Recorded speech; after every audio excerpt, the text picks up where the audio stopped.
Live from the state capitol in Jackson, this is the governor's annual State of the State address, delivered to a special joint session of the Mississippi Legislature.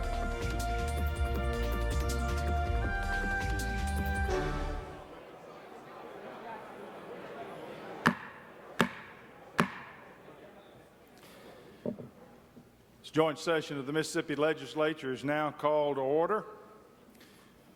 I want to welcome everyone here this evening. Thank you for coming. This time it gives me great pleasure to introduce a good friend of mine, a great leader in the state of Mississippi. Please help make welcome the Honorable Lieutenant Governor Tate Reeves.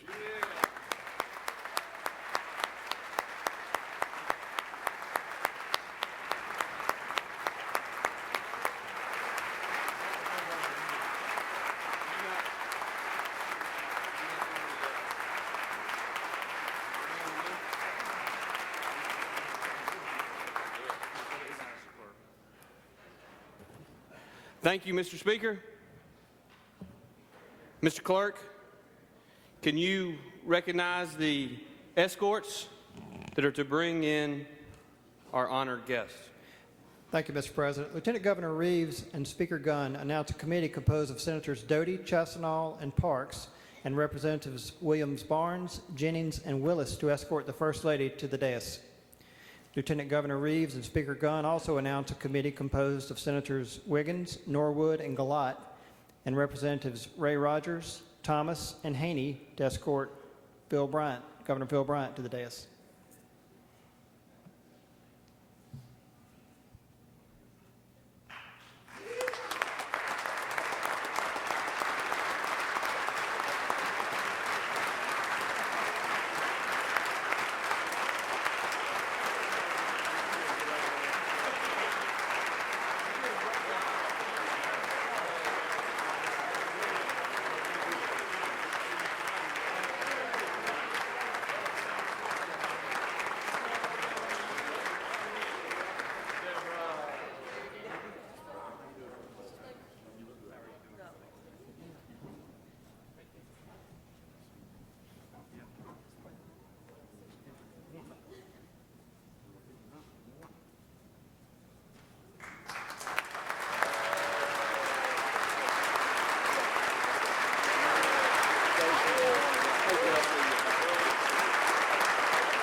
Thank you. Thank you. Thank you, Mr. Speaker.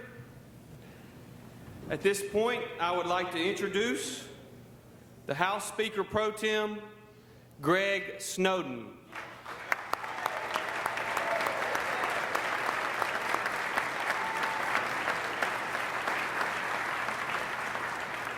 I know my colleagues in the Senate and I enjoy working with both the Speaker and the Speaker Pro Tem. At this point, I would like to recognize the President Pro Tem of the Mississippi Senate, Senator Terry Brown.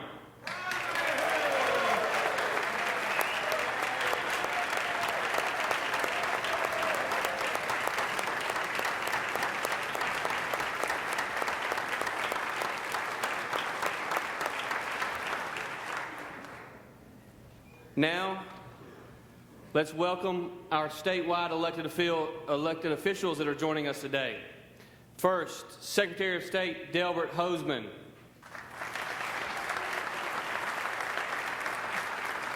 State Treasurer Lynn Fitch. State Auditor Stacy Pickering. Commissioner of Insurance Mike Cheney. And Commissioner of Agriculture and Commerce Cindy Hyde-Smith.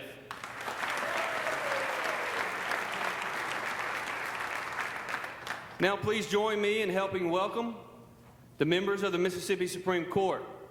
Please hold your applause until all have been introduced. Chief Justice Bill Waller, Jr. Presiding Justice Michael Randolph. Justice Ann Lamar. Justice James Kitchens. Justice David Chandler.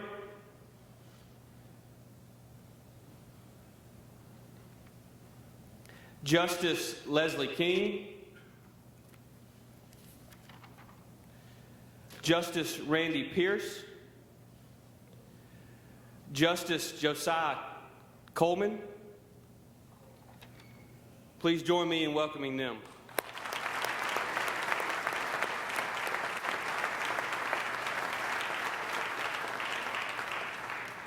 Now, please join me in helping welcome our State Court of Appeals. Again, please hold your applause until all have been introduced. Chief Judge Joseph Lee. Presiding Judge Tyree Irving. Presiding Judge Kenneth Griffiths. Judge Donna Barnes. Judge David Ishii. Judge Larry Roberts. Judge Virginia Carlton. Judge James Maxwell. Judge Ciola James. Please join me in welcoming them to the joint session.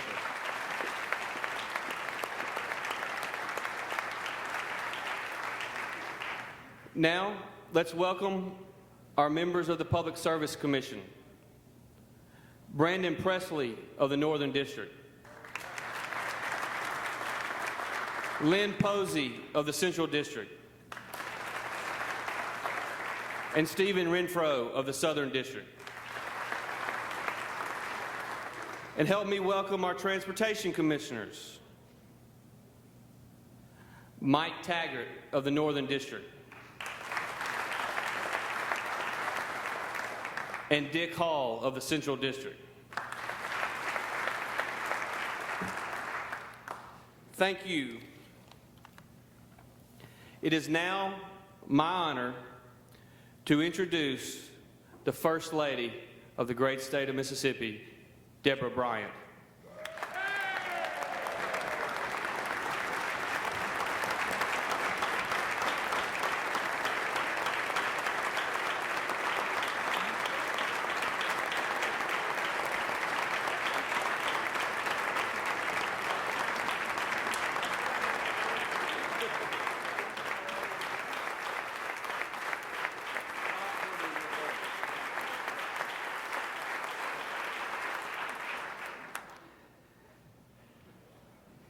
And now,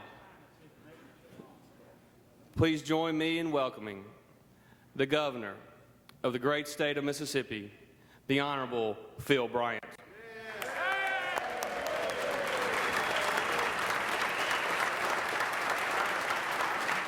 Thank you. Thank you. Oh, please, please.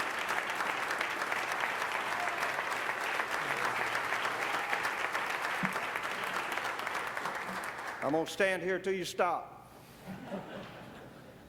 What an honor it is to be here with you tonight. Thank you, Mr. Lieutenant Governor, and thank you, Speaker.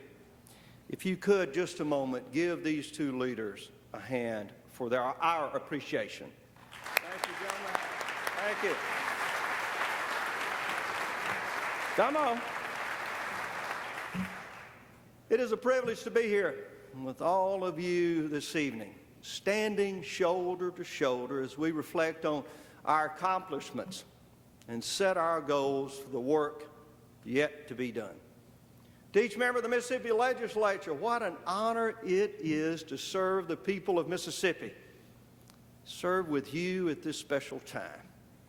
In just 2 short years, we have worked together to bring about positive change in our state, and I thank you for your service, for your diligence, and for your dedication. To Mississippi's First Lady, I better get this done. Mississippi's First Lady and mine, I want to thank you, Deborah, for putting up with all of us, For the early mornings and the late nights, through storm and sunshine, she is always there. To help Blair Batson Hospital or Susan G. Coleman or Smithville or Reed across Mississippi, she is always there. She is the wind beneath Mississippi's wings and mine, and she is forever my First Lady.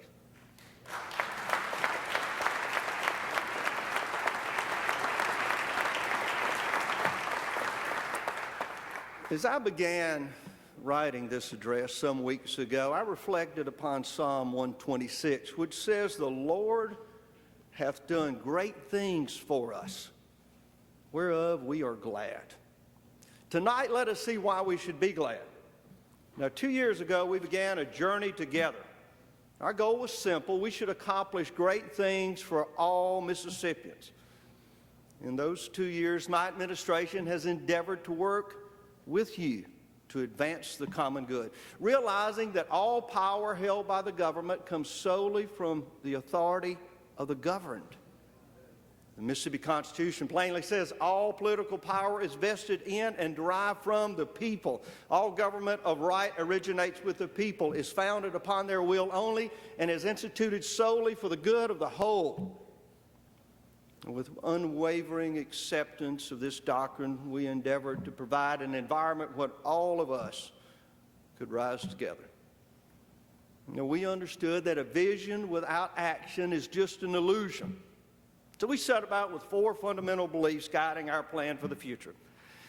First, we believe every Mississippian should have the opportunity to be gainfully employed right here at home. Second, every Mississippian should have the opportunity to learn from the best educational system we can offer.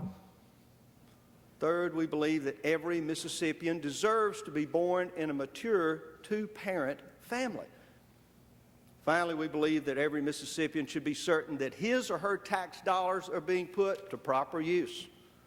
Now, I believe then, as I do tonight, that these 4 goals achieved together will create a Mississippi of limitless opportunities. Let us see how the plan has worked thus far.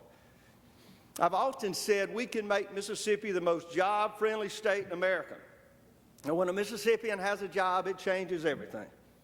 A Mississippian with a job is less likely to need public assistance, more likely to contribute taxes to the state treasury as a strong example to his or her children, and is more likely to vote and to participate in the community and to avoid crime. Each day as governor, I make it my job to ensure more Mississippians have a job of their own. Now, you and I have helped create an economy where the unemployment rate has dropped from 9.4% when we took office to 8.3% today and is going down.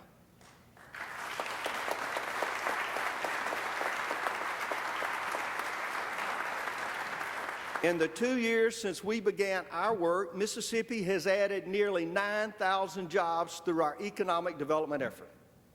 Now, last year at this address, I went through a list of new companies that had moved to Mississippi, as well as those existing industries that had expanded. Now, I thought about doing the same thing again this year, but 2013 was so successful for economic development in Mississippi that if I had listed all of the achievements, you probably would not make it to dinner on time. Now, instead, I will let you know what outside experts have been saying about economic development in Mississippi. Area Development Magazine, a national publication that focuses on site selection, rates Mississippi as the number 9 state in America for doing business.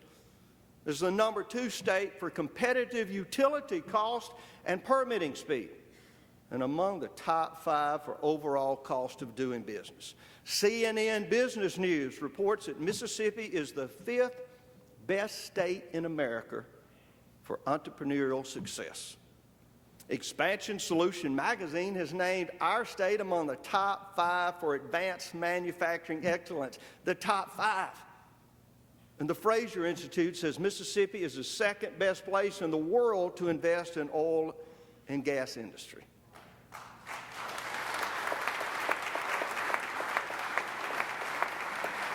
Now, perhaps the greatest indicator of our success is the state's gross domestic product. That's the sum of all financial production and growth in our economy.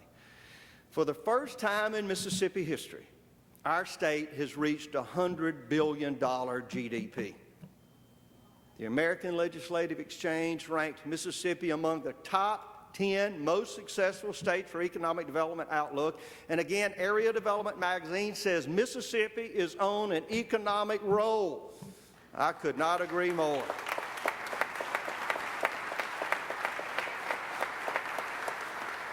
Now, certainly, we can always do better. But these standings indicate we are trending upward, and the world has taken notice. Now, we're very proud of the companies who have traversed the globe to make Mississippi home. One we are particularly proud to welcome to our state is Yokohama Tire Company. Yokohama Tire will provide thousands of jobs in Clay County. I'm honored to have as our guest tonight, sitting in the northern balcony, the president of Yokohama Tire Manufacturing, Mississippi, and my friend, Mr. Tad Yamamoto. Mr. Yamamoto.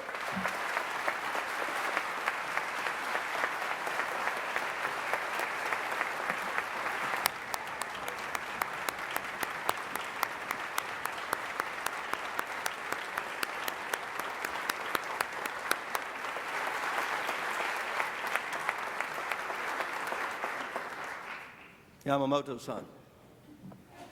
Yokohama Tire could have placed its new plant anywhere in the world.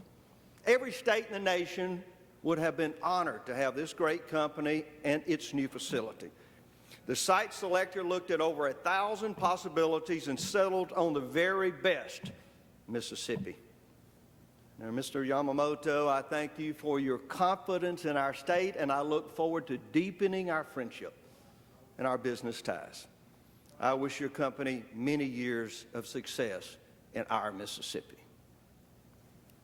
In order to offer Yokohama and our existing industries the world's very best workforce, we must continue to make career training programs all they can be.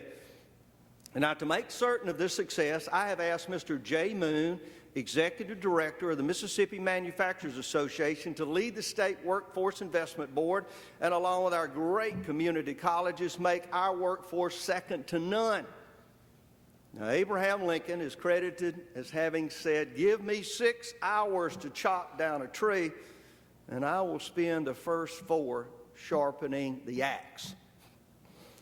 Now, we must prepare our workforce for the advanced skills needed in today's economy. Nothing is more critical to our success. Let us set about sharpening our axe together.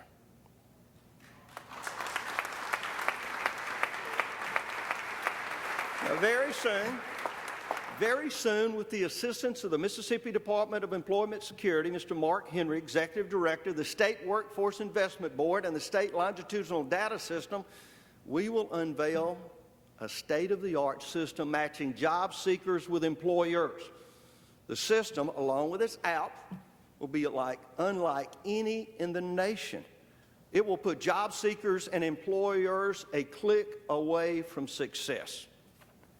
Now, finding a job for a qualified employee in Mississippi will be easier and more effective than ever. The Mississippi Works website will add this important feature very soon.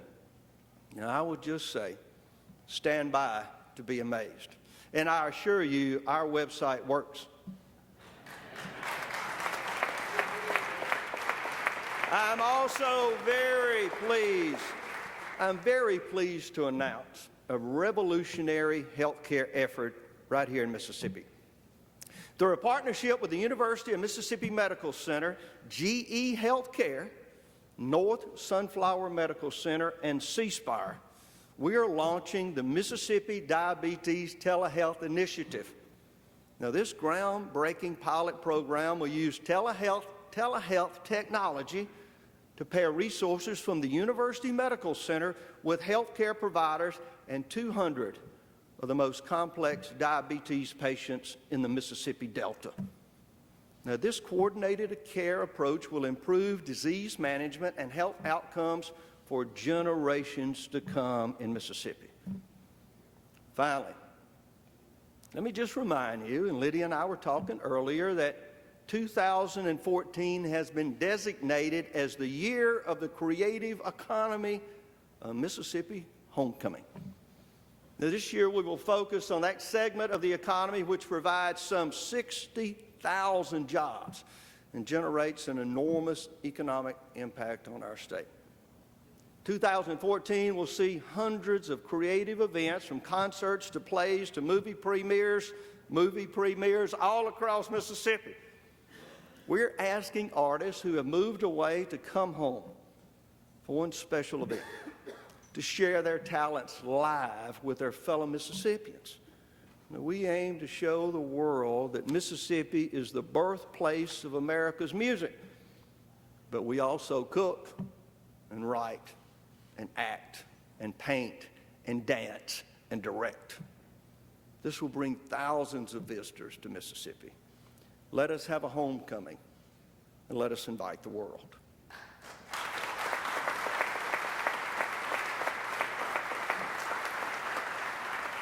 Now, one of Mississippi's creative artists is with us tonight. Bruce Livingston, a young man from the Delta, funny how that happens, began to play the piano at age 4 and has become a leading figure in American music. Because of his immense talent, some of the world's most prominent composers have written works for Bruce to premiere. He has played in venues as diverse as Carnegie Hall, the United Nations, the Lincoln Center, and the Power APAC School here in Jackson. He has been hailed by the New York Times as one of today's most adventurous musicians. Ladies and gentlemen, my friend and fellow Mississippian, Bruce Livingston. Bruce, welcome tonight.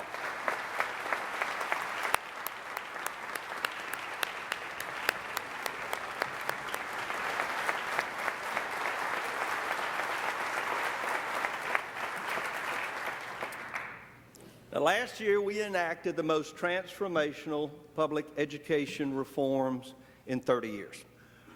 Now, we came to this action because we recognize that serious problems exist within our state's education system. When we set about to develop our Education Works agenda, we found troubling evidence of the struggles in Mississippi's classrooms. Just 2 weeks ago, Education Week released its quality counts rating that placed Mississippi as number 51 for K through 12 student achievement. Now, we can all agree this is unacceptable. Now, political posturing and finger pointing do nothing to help these children. So we have worked together these past 2 years to offer solutions, not through some arbitrary formula or standards dictated by the federal government, but by common sense priorities.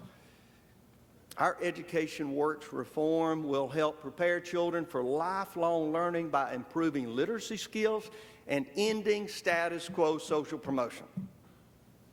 Now, in one eventful year, we implemented the third grade gate to require reading proficiency. We launched a merit pay program. We raised standards for teacher training programs and created scholarships for bright young students who want to teach.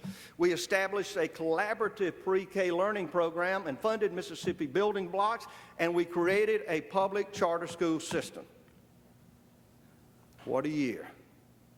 What a measure of success for education. Now, with these priorities, we have increased our targeted education spending by $18.6 million and also directed $22.6 million to the National Board Certified Teacher Program and $6 million to Teach for America. The total appropriation for K through 12 education for fiscal year 2014 exceeded $2.3 billion. Now, this is more funding for education than has been appropriated in the past 4 years. Now, with the legislature's help, we will increase this funding for the upcoming budget cycle. My fiscal year 2015 executive budget recommendation includes an additional $22 million for education spending in K through 12. This includes our existing Education Works priorities as well as a $16 million for a new school repair fund administered by the Department of Finance and Administration. Placing these capital expense dollars aside specifically for K through 12 will go a long way towards repairing leaking roofs in our classrooms without contributing to the rising tide of cost in the administration building. Now, even with these successes, our work in education is far from finished. And there are new efforts that I will call on the legislature to adopt. However, we should make our first priority implementing the reforms we have already passed. Now, I recently released Opportunity Mississippi, which is my strategic plan for the state. In that document, I outlined benchmarks for education works reforms. Now, college and career readiness among high school students has become a centerpiece of change and advancement. We must aim to reduce our high school dropout rate by 10% by 2017. If properly implemented, the other reforms we have enacted will help us achieve this goal. Now, through the third grade gate, we should also work to document a 20% increase in literacy attainment for the third grade students by 2017. Now, I call on the legislature to work toward providing enough funding for this essential program to establish a ratio of reading coaches for 1 for every 9 teachers. 1 reading coach for every 9 teachers in our highest needs classroom. Now, I've long been an advocate for increasing teachers' salary, and I believe we should pay good teachers well. Now, last session, I requested and you approved funding for a pilot program to establish a merit pay system. Now, my strategic plan calls for implementing merit pay in at least 70% of Mississippi school districts by 2018. Now, it's my hope that revenue will be sufficient to increase the current merit pay appropriation by a substantial amount and fast-track the pilot program to get raises to teachers sooner. Our fiscal year 2015 executive budget, like my previous budgets, has also requested that the legislature fully fund the National Board Certified Teaching Program, a tremendous program for Mississippi teachers. Achieving this status can mean a $6,000 raise for a teacher. Some 3,500 teachers in Mississippi are board certified. Now, we are doing an excellent job of encouraging teachers to pursue this certification. And I want to see Mississippi increase its number of board certified teachers 25% by 2018. Now, the Bill and Melinda Gates Foundation has recognized Mississippi's efforts in this arena and has awarded our state a grant of $350,000 to help support teaching students who wish to pursue board certification at the outset of their careers. And this program should help Mississippi recruit another 1,000 teachers for board certification in just the next few years. All of this will translate into a greater number of highly qualified teachers in Mississippi's classrooms, which means better outcomes for students.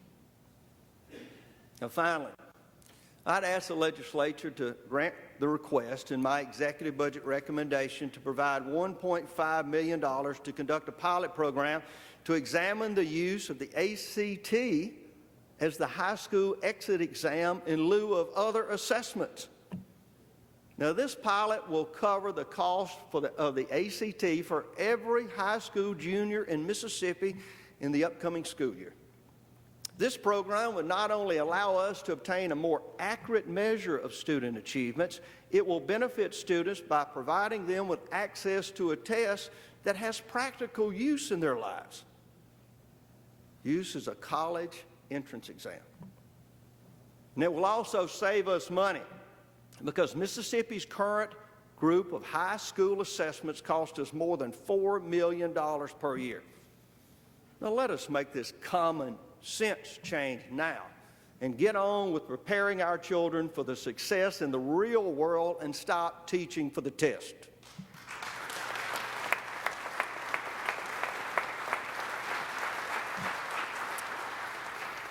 Our third objective for success should be for every Mississippian to be born in a mature two-parent family.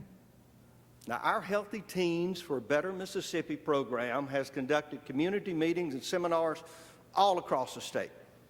We have involved schools, churches, families, healthcare professionals, and most importantly, teens in community discussions regarding such things as decision-making and healthy behavior. And we have started making a difference. According to the annual report of the Mississippi State Department of Health, our state's teen pregnancy rate has dropped by 10.3%.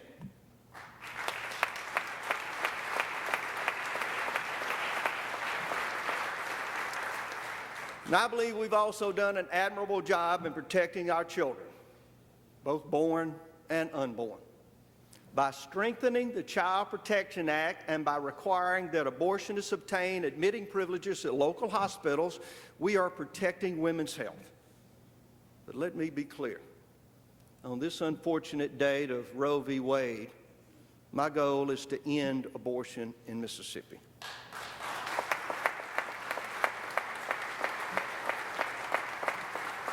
Now, I continue to believe this is the right time and place to stand for our beliefs, our faith, our family, and our nation. To strengthen our resolve, I have asked that we take a bold step for God and country. I've called on Senator Michael Watson to introduce legislation that would change the wording of the Great Seal of the state of Mississippi to reflect our nation's motto. With your help, the seal of the state of Mississippi from this session forward will reflect the simple yet profound words, "In God we trust."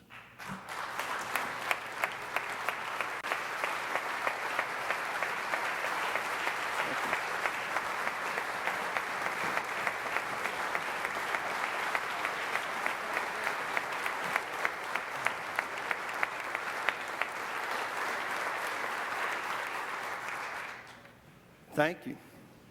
Is our fourth guiding principle. This administration has pledged to make certain every tax dollar is put to proper and legal use. Now, since the budget reforms of the mid-1990s, many of us have supported a performance-based budgeting system that allocates resources based on results. Now, I applaud Appropriations Chairman Buck Clark and Herb Frierson in the House for taking steps to move our state forward toward a more accountable budgeting model. Now, change in this arena is not easy, and I thank you in the legislature for your leadership. Let this be the year we show the taxpayers our commitment to a performance-based budget that rewards success and reduces wasteful spending. Now, in my first executive budget, I called on the legislature to reinstate the 2% set-aside appropriation and appropriate only 98% of available revenues. Again, I applaud you for heeding that call. Your discipline has helped put more than $109 million into the rainy day fund. Thank you. However, we can do better. Now, as revenue collections increase, and they will, we must take this opportunity to refill the rainy day fund to prepare for the future. Now, if we leave the balance of our state savings account untouched and again adhere to the 98% rule, we can bring the rainy day fund to nearly half of its statutory limit. Now, as Lieutenant Governor, I worked hard in 2008 to fill the rainy day fund and was criticized by some at the time for doing so.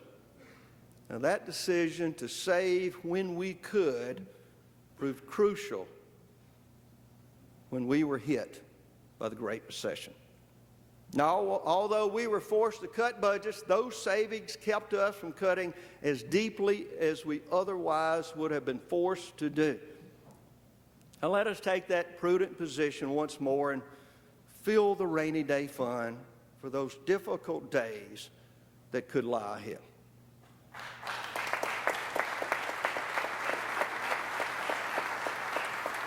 Now, I need not emphasize the importance of reducing our dependency on one-time revenue for reoccurring expenses. Now, I commend the Lieutenant Governor and the Speaker for their leadership teams for working with me to stop this practice. They've done a remarkable job. And I am confident that we can end this practice this year. As I've shown in my executive budget recommendation, we can adequately fund government and have no one-time funding for ongoing expenditures. The taxpayers can be confident of your leadership towards this goal. Now, this year, I've asked that we add a fifth objective to our vision for the state. We must build a future where every Mississippian will be safe in his or her person and property. Now, the foremost duty of the government is to ensure the public's safety. 7 months ago, you assembled a committee of stakeholders and governmental leadership who, with the help of the Pew Research team, produced a results-driven report on corrections and criminal justice. This task force issued a comprehensive set of policy recommendations that I believe will be instrumental to reforming our criminal justice system. That task force's bipartisan effort shows what results can be accomplished when we are not only tough, but also smart on crime.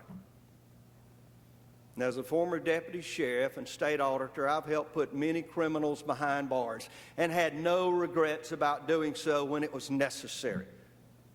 Our family has experienced a violent crime that resulted in the loss of a loved one.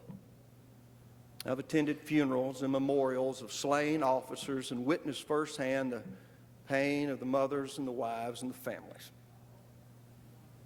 I have no sympathy for violent or career criminals, and I believe that any modification to the correctional system should put the victims first.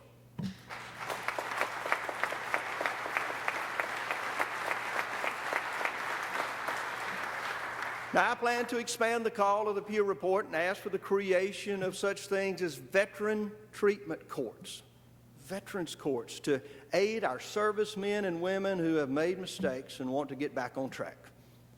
I believe we owe our veterans this special attention because they, more than most, have earned a second chance from their country. As you know, I've also long been an advocate of drug courts, and I hope you will follow the guidance in my budget recommendation and fully fund this effort. These courts provide a valuable service that helps get Mississippians on the right path again. Now, to combat pockets of serious crime in our state, I've asked that you fund a violent crimes strike force composed of state, federal, and local law enforcement officers. These elite forces will respond to specific crime areas and hit the gangs and drug dealers where they live.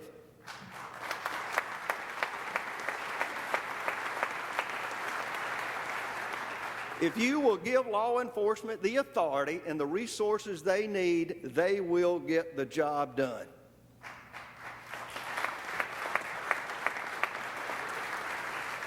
Now, your Mississippi Department of Public Safety has done a remarkable job this year. With us tonight in the gallery is a fine example of the selfless bravery of our troopers. Trooper First Class Kervin Stewart was recognized as 2012 Trooper of the Year. Now, while off duty and traveling through Alabama, Trooper Stewart came upon a fiery crash. Despite the risk to himself, Trooper Stewart pulled the driver from his vehicle. He extinguished the fire that was engulfing him and saved the man's life. A 20-year veteran of the United States Army, Trooper Stewart is just one example of the dedication of the fine men and women of our Highway Patrol. Kervin, thank you for your service to Mississippi.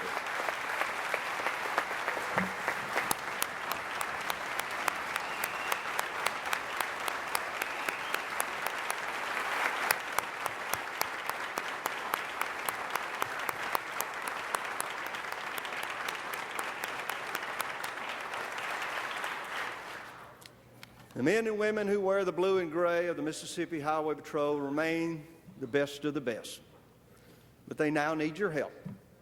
Now, the last trooper school added 51 officers to a patrol that remains nearly 150 below its necessary number. Now, this shortage puts not only the motoring public's lives at risk, but also those of our troopers. Now, let me assure you, without more troopers on the road, people will die. Please help us fund a trooper school this year.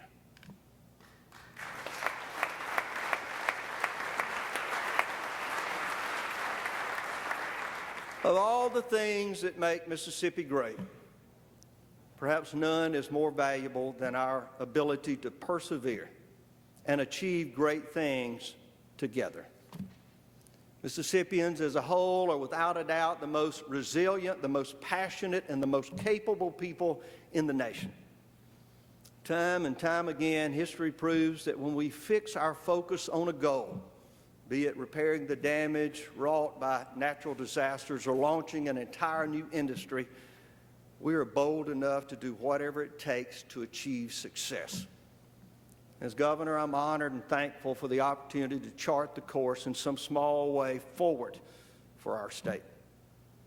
Our hard work is already yielding rewards, and we are equipping ourselves with the tools to take advantage of the next opportunities that will surely come our way. And I thank all of you for your help and your discernment. Even your opposition makes us better as we consider every new idea under the intensity of your gaze. But in the end, it is the moving forward that keeps us together. It is the challenge of achieving the people's will now and for the future. Before we leave tonight, I would ask you one more thing. I would ask that you join me in remembering the men and women of our armed forces, particularly our Mississippi National Guard, for defending the freedoms that allow us to gather freely together here and in this place.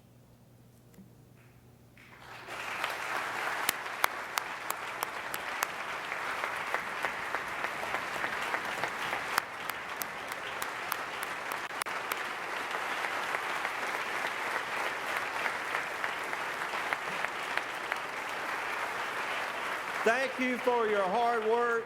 Together, we can do great things. God bless each of you. God bless Mississippi, and God bless the United States of America.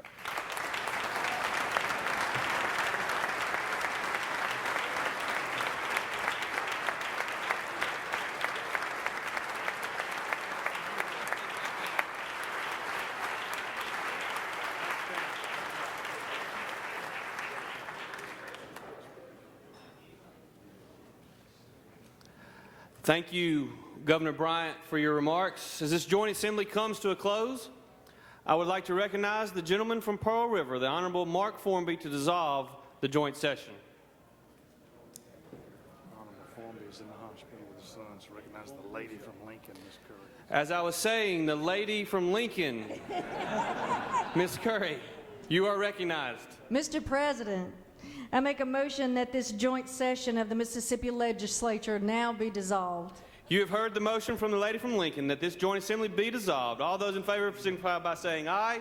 Aye. Any opposed, say no. No. We are dissolved.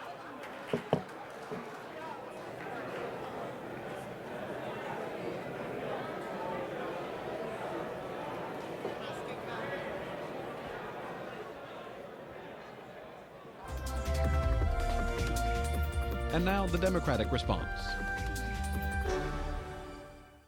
Good evening. I am Parker Wiseman, the mayor of the city of Starkville. It is an honor to address you on behalf of the Mississippi Democratic Party, the Democratic members of the Mississippi Legislature, and our party's local and county officials. Governor Phil Bryant just delivered the State of the State address. And when he explains that some of our citizens and businesses are doing well, he's right. But today more Mississippians are struggling than ever before. Unemployment is unacceptably high, incomes are too low, and opportunities are too few and far between. These problems are too big for any one party or any one idea to fix. But I know if we can put party labels aside and work together, we can create a better Mississippi. As mayor, every day I work with Republicans and Democrats alike to solve my community's problems. And many of my colleagues who serve Mississippi's communities as council members, aldermen, and supervisors across the state don't have the luxury of ignoring problems. We can't afford to debate them and move on hoping that they'll solve themselves. We must face them head on every day.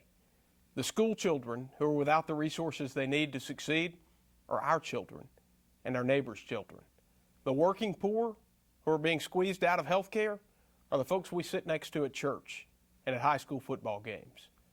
The hospitals struggling to survive are our community hospitals, and the teachers and police officers worried about their retirement are the men and women who taught us and keep our homes safe. In Starkville, when the well-being of our community is at stake, there is no problem that is too big, too small, or too divisive for us to take on. We have prioritized economic development and improved quality of life, and focusing on those priorities has paid off. Over the last 5 years, more than 100 new businesses have opened their doors in Starkville. For the past 4 years, retail sales and tourism spending in Starkville have gone up every single year. And later this year, through a partnership with C Spire, we plan to become one of less than 1% of American municipalities with internet download speeds of 1 gigabit per second. The road to advancement has been treacherous. It's been filled with disagreements and compromises on all sides. But the reward for staying at the table and finding solutions has been more than worth it in our community. Local leaders across our great state understand that our number one job is to tackle problems that help improve the lives of our citizens. That's because Mississippi's towns are the lifeblood of our state. They're the places where we have our roots, where we build our futures, where we take care of our families and our neighbors. But no small town is an island. We are all connected. And together, we still have a long way to go. In our state, 1 out of every 5 people lives in poverty. That is by far the highest poverty rate in America. And it means we all know someone who is struggling just to make ends meet. And out of the 50 states in this country, Mississippi's unemployment rate is lower than all but 5. For the last several years, the gap between the American dream and the American reality has gotten wider for Mississippians. Our schools are chronically underfunded. Our hospitals are being squeezed to the breaking point. Our infrastructure continues to fail the needs of our people and our industries. These are problems that need solving. But year after year, Republican leaders at our state capitol spend more time grandstanding than solving real problems. This is unacceptable. As leaders, if we are not devoting our time and effort to solving these fundamental problems, we are failing our people. And we're holding our state back from its true potential. The decisions that are made at our state capitol affect the entire Mississippi family. These are enormous responsibilities. Democrats in the Mississippi legislature have proposed a package called the Mississippi Achievement Plan. I support this plan because it gives Mississippi's towns and cities the tools they need to succeed. This agenda is the right one to get our people back to work, to support job growth, to provide for a safe and healthy Mississippi, and most importantly, to invest in the future of our children by providing quality education and paying our teachers a fair wage. No Mississippian should be satisfied with our current record on these issues. 2 weeks ago, a national report card gave Mississippi's education system an F. In December, the United Health Foundation ranked Mississippi last among the 50 states for its failure to address key health concerns. And the American Society of Civil Engineers has concluded that over half of Mississippi's major roads are in poor or mediocre condition. We can and we must do better. The governor's proposed budget calls for a modest increase in kindergarten through 12th grade funding. While I appreciate the governor's acknowledgement that we must do more for our children, the Republican budget does not go nearly far enough. The same national report card that just ranked Mississippi last for academic achievement explained that we are national leaders for setting accountability standards for the classroom. However, when it comes to funding the priorities that we've set, we are again at the very bottom. The cycle of setting high standards, then providing no support to meet them, and passing the blame when we fail is unacceptable and unsustainable. It's a disservice to our teachers, and ultimately it's a disservice to our children. Let's make 2014 the year we end this vicious cycle. It's past time for Mississippi to fully invest in our children. In 1997, Mississippi enacted the Adequate Education Program. It's a formula designed to ensure an adequate education for every child in the state, regardless of whether they are wealthy or poor. But the promise our leaders made nearly 20 years ago has been broken far more than it's been kept. Last year, we fell $292 million short of this goal. In towns and counties across Mississippi, many of our local school boards had to raise taxes just to provide basic classroom necessities. If we are to have any hope in creating the Mississippi that our children deserve, we must fully fund our public schools every year. That doesn't mean next year, that means this year. We Democrats also recognize that we cannot achieve our education goals without taking care of our teachers. We welcome the support of House Speaker Philip Gunn and other Republican colleagues who have expressed an interest in raising teacher pay this year. Our teachers deserve a significant across-the-board pay raise, and we can do it without raising anyone's taxes. A meaningful teacher pay raise would make our educators' salaries competitive among southeastern states and help encourage our best and our brightest teachers to stay in Mississippi. And it's past time for Governor Bryant and Republicans in the legislature to prioritize health care. We must stop playing politics with the health of our grandparents, our children, and working families. Mississippi communities have worked hard to build hospitals and health care facilities that we use every day. These stations are the only hope for people in our communities dealing with acute illness and trauma. That is why we must act now to stop the loss of federal payments to our hospitals. If we don't act, Mississippi will lose at least $2.2 billion in Medicare funding over the next 7 years. That would mean a loss of $145 million in 2014 alone. We need that funding to provide health care coverage for our seniors, neighbors in need, and to keep our community hospitals up and running. I'm proud of Democrats in the House and the Senate who fought to expand Medicaid in 2013. That was the right fight to pick, and I'm glad they're still fighting to help Mississippi families from the Gulf Coast to the foothills of the Appalachians. Democrats will also ask Republicans to help bring Mississippi's infrastructure into the 21st century. A recent report concluded that Mississippians spend an extra $800 million every year in vehicle repairs and operation costs, simply because our roads are falling apart. According to another report, nearly 15% of our 17,000 bridges are structurally deficient, and another 8% of our bridges are functionally obsolete. This is as much a public safety problem as it is an economic development problem, and I'm glad Democrats in the legislature have made it part of their plan. I urge Governor Bryant and his Republican colleagues to make it their priority too. Investing in the repair of our bridges and roads would not only make Mississippi safer and more attractive to businesses, it would mean good paying quality jobs. That is an opportunity we simply cannot afford to pass up. Finally, the time has come to stop playing political games with the public employees' retirement system. Nearly 250,000 state employees set aside money every month, and they expect that their employer will make good on its promise to provide a stable retirement. We must honor that promise. Tonight I began by saying Mississippi still has a long way to go before she achieves her full potential. But none of these problems is unsolvable. If the governor and his Republican colleagues put partisan politics aside, we can and we will succeed. Mississippians are a tough breed. We have always found a way to overcome our struggles. We Democrats have put forward a plan to take the first steps. Now, I invite Governor Bryant and other Republican leaders at the Capitol to join our fight for a better life for everyone in our state. May God bless you, and may God continue to bless the state of Mississippi. You've heard the governor's priorities for the 2014 legislature. What are the lawmakers going to do? Watch MPB's Legislative Review Program At Issue beginning tomorrow, January 23rd at 7 p.m. It will be a live report every Thursday during the session.